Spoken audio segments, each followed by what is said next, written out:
Please start your camera. I told you. Yes, you did. Okay. Okay, I'm sorry. Better? That's better. I don't feel it down there. That That was amplified. That was like,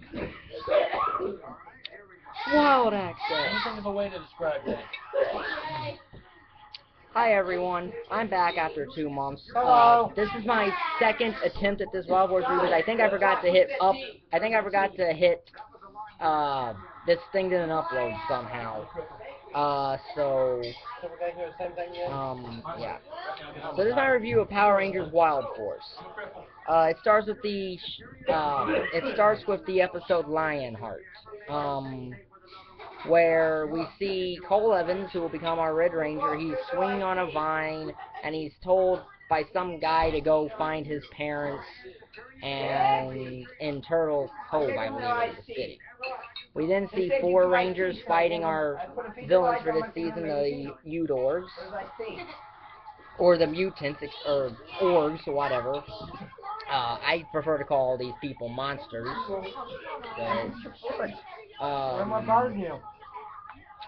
Eventually, Princess Shayla, the mentor figure here, decides to tell the Rangers to go and recruit Cole, even though she doesn't know how his fighting ability is or anything like that, just because the Red Lion told her to. Still not there? No. Yeah, whatever.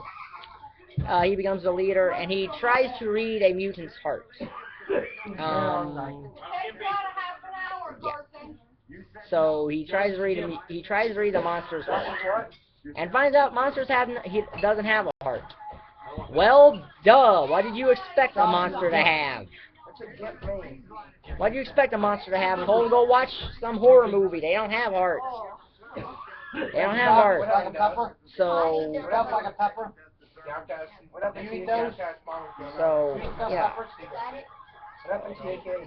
Eventually, the Rangers defeat this barbed wire org, and we're introduced to the Putreds, which are our foot soldiers for the season. They're very caveman-y. There is something in the next couple episodes in which Taylor's a bit jealous because she was leader of the team, and now Cole, who's untested, is leader of the team. After a while, we are introduced to the Zen Aku saga. We're introduced to the Zen Aku saga, in which Zen Aku is an ancient warrior cursed to wear a wolf mask because 3,000 years ago he put it on to stop Master Org, who's our big bad. How much more you want? Turns out that Zen Aku is actually Merrick Peloton. And him and Princess Shayla once had a thing going for each other. And Merrick eventually becomes a Power Ranger after they get the whole thing off of him and break the curse. And his Predazords, the Alligator, Hammerhead, and Wolf, become a new become good, and they form the Predazord. So they form the Predazord, and that's all well and good. Who rang the doorbell? Merrick is not at first a guy who's all for teamwork. He is primarily just a ranger because he wants to atone for what he did to Zanaku, even though that wasn't him. Jesus. You guys are making Nancy anal.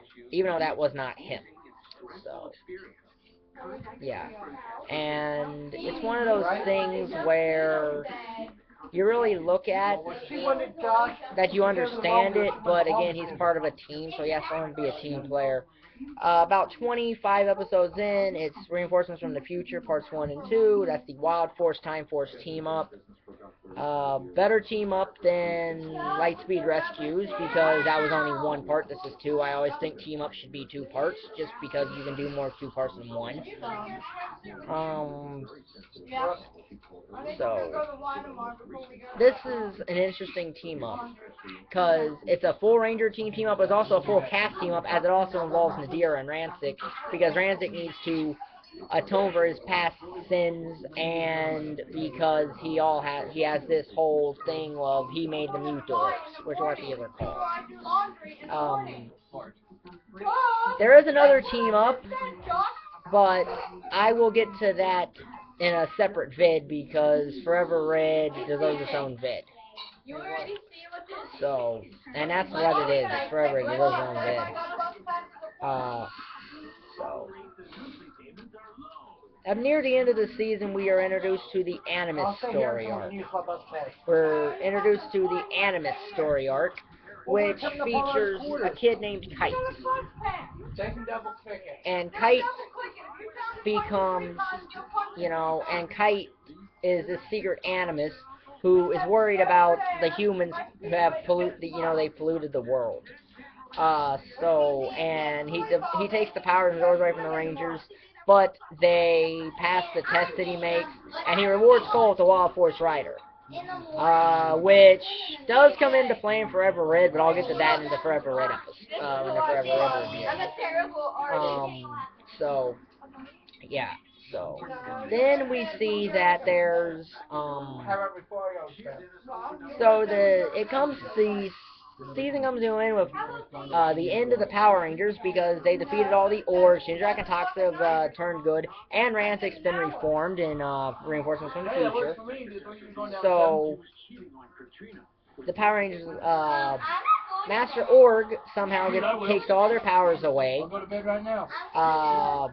But through some weird speech that they all give, they are given their powers back, and all the Wild Swords plus all this, they defeat Master Org once and for all. And each of the Rangers go their own way, but they don't get to keep their jackets or their growl phones. I understand the growl phones, but not their jackets. I mean, come on, their jackets.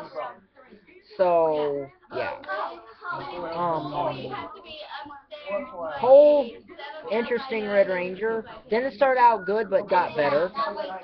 Taylor was a very good Yellow Ranger, because remember for a while she was a team leader. Alyssa, she was average. She didn't really have that many good episodes to her. Cole had several. So Max and Danny, they were the best friends that always existed in this show. So, and Merrick is Merrick's the weakest one of these, because when he's not being a Ranger, all he's doing is playing pool, and I don't really know how playing pool is going to help much be a Power Ranger, and as I said, he's 3,000 years old, yet he knows what a growl phone is, and he knows what the morphing call is. So that bugs me. Master Org is an okay villain, not the best. We do find out in his backstory that he actually knows Cole's parents, and that he was actually had the hots for Cole's mother, but Cole's mother decided to marry Cole's father, and because Dr. Adler couldn't get laid, he ate these Master Org seeds. So Princess Shayla is the worst mentor figure I think we've ever had, because she's primarily, when she's not getting captured, she's just running around doing nothing. She's the by far worst mentor we've had of those seasons that have had a mentor type figure. So that's really it. We've come to the end of the Saban era. How was the Saban era? The inaugural Saban era. Turbo's the worst of the inaugural Saban era. Now, that can change when I get to Samurai and Super Samurai, but I'm not there yet. RPM's not Saban anyway, it's Disney. But I'll let you know, so, of the Saban era, here's my thing.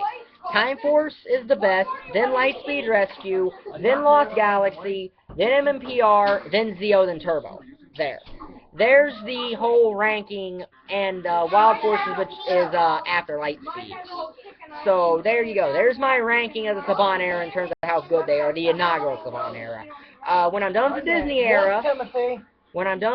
era, I will give you what I think is the best and worst of the Disney era. So,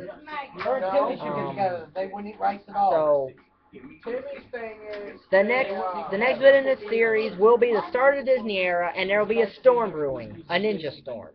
See you then.